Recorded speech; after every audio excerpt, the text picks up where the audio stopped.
La France bouge.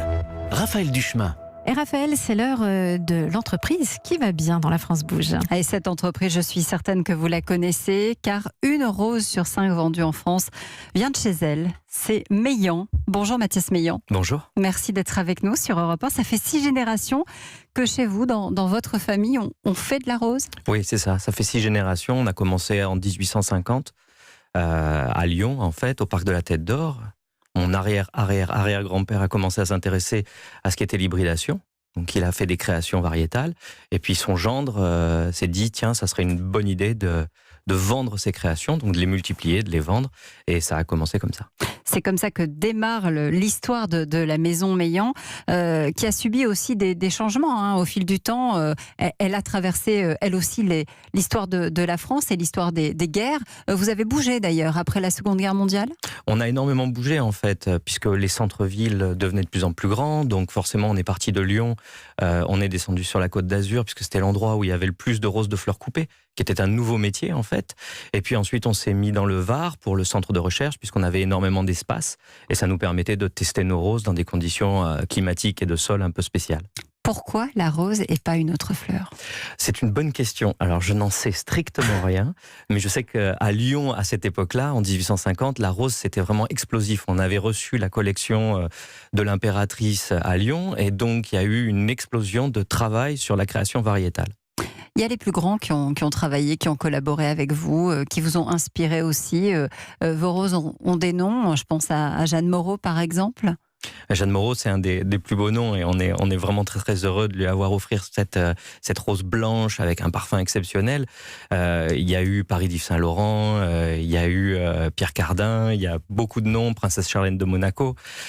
C'est agréable de pouvoir proposer à ces gens-là quelque chose qui leur correspond, parce que c'est surtout un travail pour essayer de capter ce que la personnalité pourrait ressembler en fleurs en fait.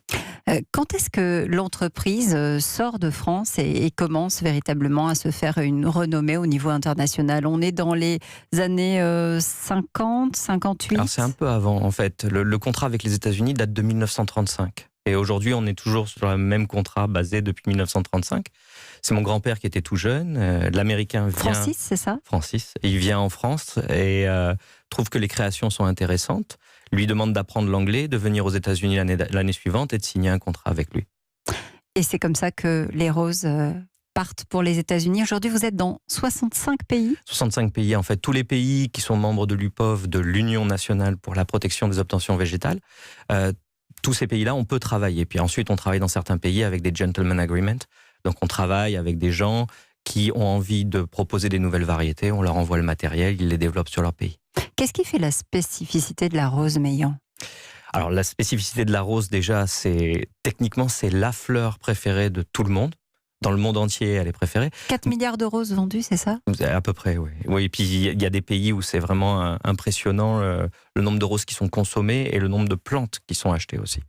Mais notre spécificité à nous, c'est d'essayer justement de travailler un maximum la beauté, la floribondité, et essayer d'avoir du parfum et d'impressionner les gens avec quelque chose d'innovant, de nouveau, quelque chose qu'on n'aurait pas encore vu.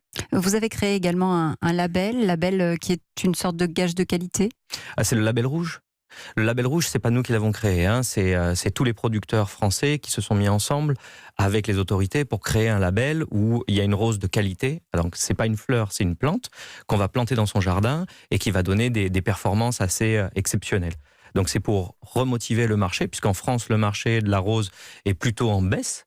D'ailleurs, le marché du jardin en général est en baisse, mais le marché de la rose aussi. Et donc, on veut donner des gages de qualité aux clients pour qu'ils puissent vraiment apprécier leur jardin.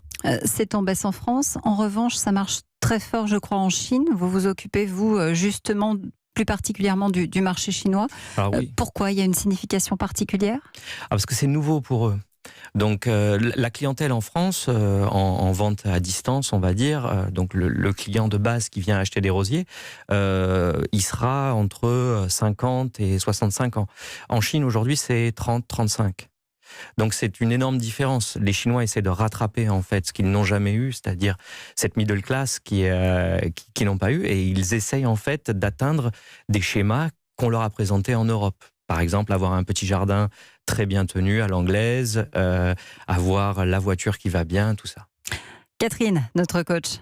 Vous inventez des roses, on sait que la rose, c'est gourmand en eau par exemple. Est-ce que vous essayez d'inventer des nouvelles espèces un peu plus résistantes, qui demandent un peu moins de pesticides ou des choses comme ça, ou pas? On n'en est pas encore là quand on invente Alors une la rose. rose n'est pas si demandante que ça en eau si on la compare à du gazon.